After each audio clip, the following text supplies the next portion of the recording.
Hello student, good morning. मैं यहाँ पर आज मैथ, क्योंकि जिसको कि गणित भी कहते हैं, उस पर बात करना चाह रहा हूँ। आज की डेट में लगभग सभी स्टूडेंट जो हैं वो मैथ से घबराते हैं। ठीक है, यहाँ तक कि जब हम वही क्वेश्चन किसी बड़े से पूछते हैं घर में, तो वो भी उससे थोड़ा सा घबराते हैं। ठीक है, कहते हैं कि अपने टीचर से नहीं पूछा। ठीक है, क्यों नहीं पूछा, उनसे पूछिए, वो बताएंगे आपको। ठीक है, तो उससे सभी घबराते हैं कि क्या सब्जेक्ट बन गया ये। ठीक है, हमसे नहीं हो पाएगा। लोग मैथ पे तरह तरह के जोक भी बनाते हैं और अपनी जो फ्रस्ट्रेशन होती है वो टीचर्स पे भी उतारते हैं कि हमको काश वो टीचर मिलता तो हम उससे कहते कि सर ये साइन थीटा कॉस थीटा वगैरह ये कहाँ काम आता है लाइफ में। ठीक है, ये कंस्ट्रक्शन वगैरह ये कहाँ काम आती है। अब जैसे कि हम लाइफ में क्या है, बहुत ऐसे काम करते हैं जिनसे कि क्या है, जिनको कि हम कुछ ना कुछ सीखते रहते हैं, या ये कहें कि वो अगर हमारे ज़िंदगी में हमारी लाइफ में कहीं काम आते हैं या नहीं आते हैं, तो बस ये है कि देखने का उनको नज़रिया है। अब बात करते हैं कि जब हम किसी से भी लड़ते हैं तो क्या होता है कि लड़ते हैं और हार जाते हैं, तो हमारे मन में क्या बात रहती है कि यार उसको एक न एक दिन कुछ ना कुछ सबक सिखाना ही है।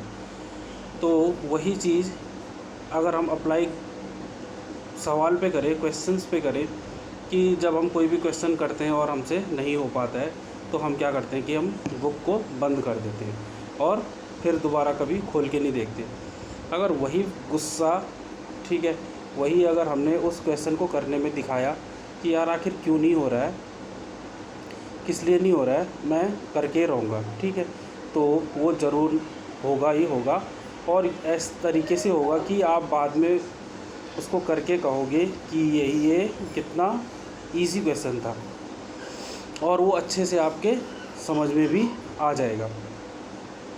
अब यहाँ पे बात आती है रूल की। तो किसी ना किसी काम को करने का एक रूल होता है, एक मेथड होता है, तरीका होता है कि हम इस काम को जो है इसी तरीके से करा जाता है। जब तक कि हमको उसका तरीका नहीं पता चलेगा तब तक हम उसको नहीं कर पाएंगे। अब जैसे आप किसी भी चीज़ को ले लो, चाहे आप गेम की बात कर लो या खाना बनाने की बात कर लो। जैसे अगर हमको खाना बनाना नहीं आता कि किस तरीके से खाना बनता है, तो हम खाना नहीं बना सकते। क्या सपोज़ करो हम क्रिकेट खेल रहे हैं और क्रिकेट के रूल हमको पता ही नहीं है, तो क्या हम क्रिकेट खेल पाएंगे? क्या उस तरीके से खेल पाएंगे? और क्या हम जीत पाएंगे? नहीं जीत पाएंगे।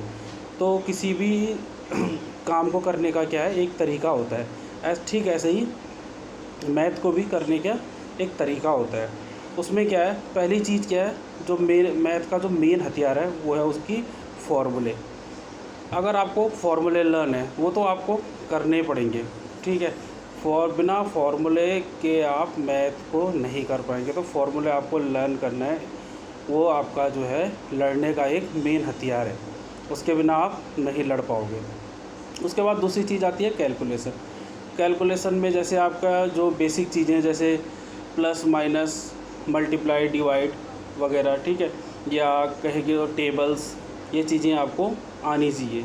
या नहीं भी आती है तो इसमें शर्माने वाली कोई बात नहीं है, आप उनको दोबारा सीख सकते हैं, या सीखने की कोई उम्र नहीं होती है, तो आप उसको कभी भी बैठ के सीख सकते हैं। आप इसमें शर्माने वाली कोई बात है, आप अपने से छोटों को भी कह के सीख सकते हैं। जैसे बेसिक चीज़ें एलसीएम या एचसीएफ है, ये अभी भी लगभग बहुत कम बच्चे कर पाते हैं। तो ये चीज़ें आप सीख सकते हैं, इसकी कोई उम्र नहीं है कि आप अभी सीख रहे हो या कब सीख रहे हो, लेकिन क्या है, आपको एक ना एक बार उसको सीखना ही पड़ेगा। अब बात आती है कि सपोज़ करो आप किसी से लड़ रहे हो, या अगर मैच की बात करें हम, किसी से आपका मैच होने जा रहा है, तो आप क्या करेंगे? सबसे पहले आप ये देखेंगे कि यार इसका वीक पॉइंट क्या है। ठीक है, दो तरीके हैं, एक आप देखोगे कि उसका वीक पॉइंट क्या है और उसके वीक पॉइंट पर सीधे अटैक करना है आपको, या दूसरी चीज़ ये है अपना वीक पॉइंट देखना है। अपना वीक पॉइंट देख के उनको स्ट्रॉन्ग करने की कोशिश करनी है आपको। तो ऐसा ही आपको इसमें भी करना है। आपको एक लिस्ट बनानी है, मैथ में एक लिस्ट बना के आपको वो चीज़ें उसमें लिख लेनी है जो चीज़ें आपको नहीं आती हैं उनकी एक लिस्ट तैयार कीजिए, और लिस्ट तैयार होने के बाद आपको एक एक करके वो चीज़ें अपनी सीख सीख के क्लियर करनी है। ऐसे में क्या होगा कि आपको वो चीज़ें आती रहेंगी और आप उनको अप्लाई भी करते रहोगे साथ में। किसी भी क्वेश्चन को जब आप करते हो या समझते हो तो उस क्वेश्चन को पहले तो आप ढंग से समझिए। समझने के बाद जब आप उसको करते हैं, जैसे बोर्ड से या टीचर्स ने करवाया, आप उसको बोर्ड से उतारते हैं, उसके बाद आप कम से कम उसको 2 बार अपने से या देख के करिए, अपने से नहीं, पहले उसको आप 2 बार या 3 बार या 5 बार जो भी है अपने से करिए। उसके बाद उसको थोड़ा सा बिना देखे भी करिए। फिर उसमें ये ढूंढिए कि मैंने गलती कहाँ पे करी है, मेरे से गलती मिस्टेक कहाँ पे हुई है, उस मिस्टेक को आप सही कीजिए। इस तरीके से अगर आपका ये प्रोसेस रहेगा तो 100% क्या है, आपको कोई क्वेश्चन भूलोगे नहीं, आपको ज़रूर वो क्वेश्चन याद रहेगा। और इसी तरीके से आप और क्वेश्चनों में भी ट्राई करते रहोगे। जैसे उसी के जैसे कोई एक क्वेश्चन आप अपने मन से बना लोगे, या आपसे नहीं बनता तो आप टीचर्स को कह सकते हैं कि सर आप मुझे इसी टाइप्स के कुछ क्वेश्चन दीजिए, मैं इनको करना चाह रहा हूँ। तो आपके अंदर एक क्या होता है कि लर्नर मैडनेस कहते हैं जिसको, कि सीखने का पागलपन कहते हैं। ठीक है, सीखने का पागलपन आपके अंदर होना चाहिए। और अगर कोई भी बच्चा सीखने को बहुत ही ज़्यादा एक्साइटेड दिखता है तो टीचर्स उसकी हेल्प ज़रूर करता है। ठीक है, ज़रूर करता है उसकी हेल्प। उसके पास अगर कोई बच्चा 2 बार 3 बार 4 बार अगर टीचर से पूछता है तो टीचर फिर उसके बाद क्या है, बिना पूछे ही उसको पूछता है कि बेटा आया नहीं आया आपको। ठीक, तो आप में सीखने का या पूछने का, क्वेश्चन पुटअप करने का क्या होता है, पुटअप करने का आपके पास एक हुनर होना चाहिए, पूछना पड़ेगा आपको। ठीक है, तो जैसे मैंने आपको बताया कि एक लिस्ट आपको उसकी तैयार करनी पड़ेगी।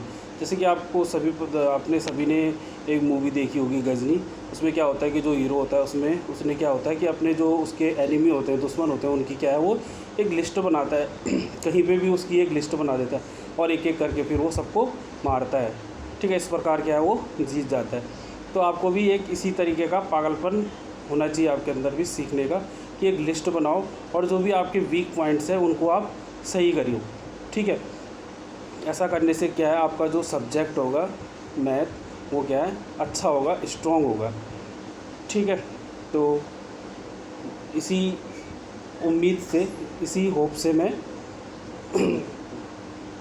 कि आप लोग सीखेंगे और ये तरीका आप अपनाएंगे।